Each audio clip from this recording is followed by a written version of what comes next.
In our continuing effort to bring you a typical day and some of the duties of the school resource officer, we have with us today Officer Joey Williams. Welcome, Joey. Thank you very much. And thank you for all the work that you do here at Hot Springs High School. I appreciate it.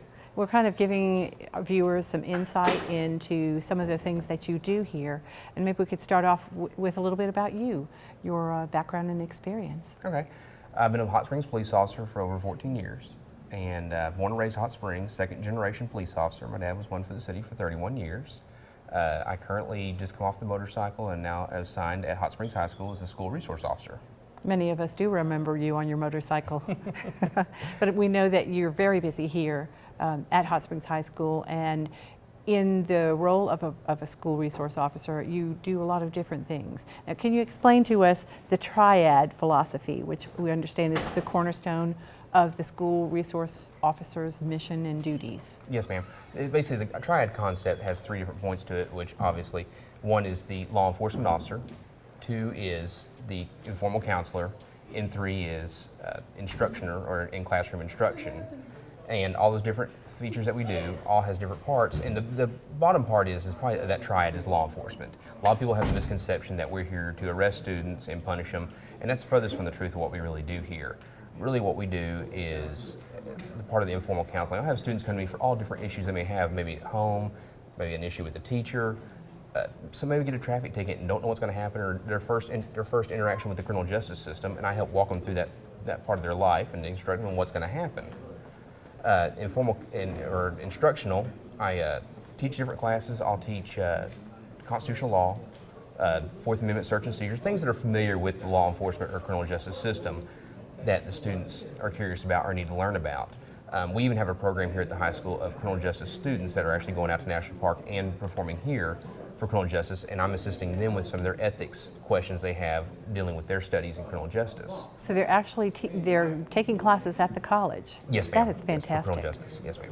Mm-hmm. And I'll even bring in guest instructors. We're looking at, for some of the math classes, we're looking at bringing in the accident reconstructionists who actually use a lot of math for reconstructing fatality accidents, and teaching math students about why it's important to have those math skills and continue those in life, that you will need them later in life.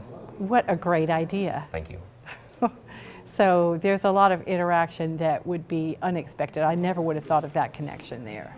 Absolutely. I mean, like I said, the bottom part of that is the law enforcement part of it. I mean, there are times that I have to arrest a student or do a report reference to theft or something like that occurs on campus. We are here for that purpose also.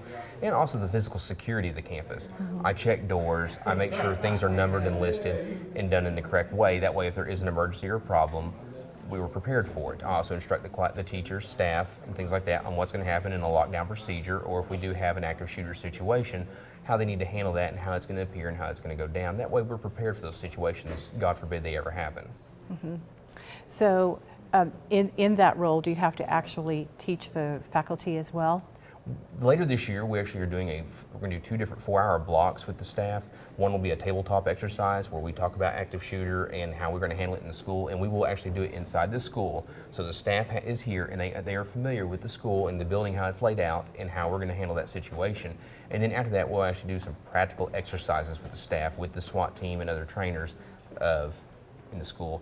It's mandated by the legislature, but regardless, it's excellent training for the staff and teachers to be ready for that situation. And what a great experience to have under their belts should they ever need it. Absolutely, because their safety is paramount. Everybody needs to have a safe school. To be comfortable in the school, you have to feel safe. So safety first. Absolutely. But beyond that, do you find that students actually react differently to you from the very first school day and as the school year progresses and they get to know you? Absolutely. I mean, part of this role of school resource officer is building a rapport with these students.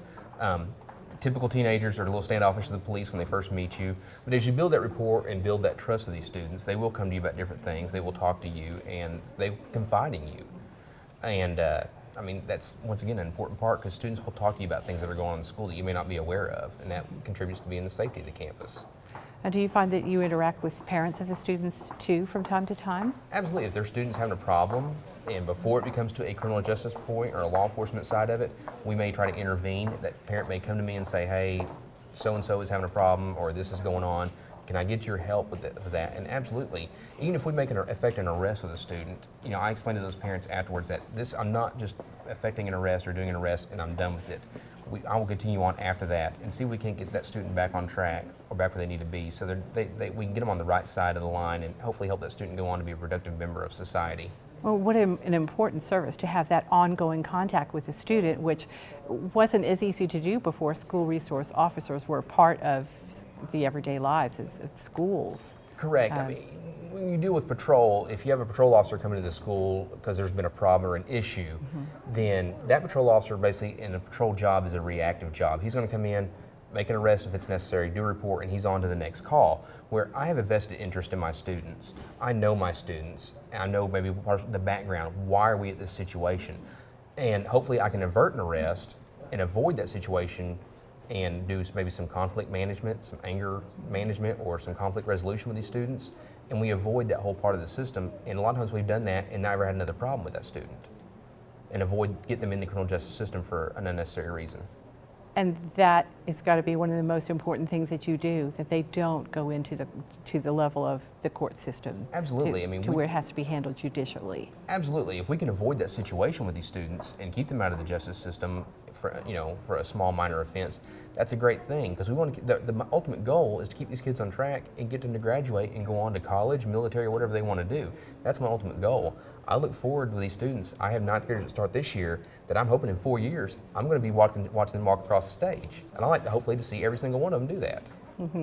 How much of your day is planned, and how much of it just drops out of the clear blue? Most of it is out of the clear blue because I never know what's going to happen when I walk in the door, and not saying that in a bad way, but I don't know what issues students are going to come to me with for the day or what a teacher's going to need from me. A lot of it is walking the hallways when the bell rings or even after the bell rings and talking to them. Hey, what's going on? What's going on today? Anything at home? And it's just different students, or just joking around with them and laughing with them, having a good time. It's refreshing, because on patrol, a lot of people call the police. They're not having a good day when they call the police. Usually something's gotten out of control or they're not having a good day. So at this school, it's nice, or to be in the school is nice because people are happy to see you. I get hugs. Hey, Officer Williams, how was your weekend? High fives, fist bumps. And it's refreshing, and it kind of gives a breath of fresh air into my career to have that interaction with the students. How awesome. What would you say is the biggest challenge of your job here?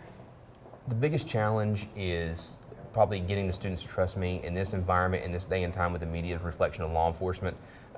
What they see on TV and what they're bombarded with reference law enforcement, they're very standoffish and very unlikely to trust me. So probably my biggest challenge is getting those students to trust me and believe that I'm actually here to help them and for the greater good. So on the flip side, what would you say would be the biggest reward? When I have a student who's kind of walking that line of being in trouble or being, in the criminal justice system, and pushing them, nudging them the right way and seeing them succeed. I always like to see my students succeed.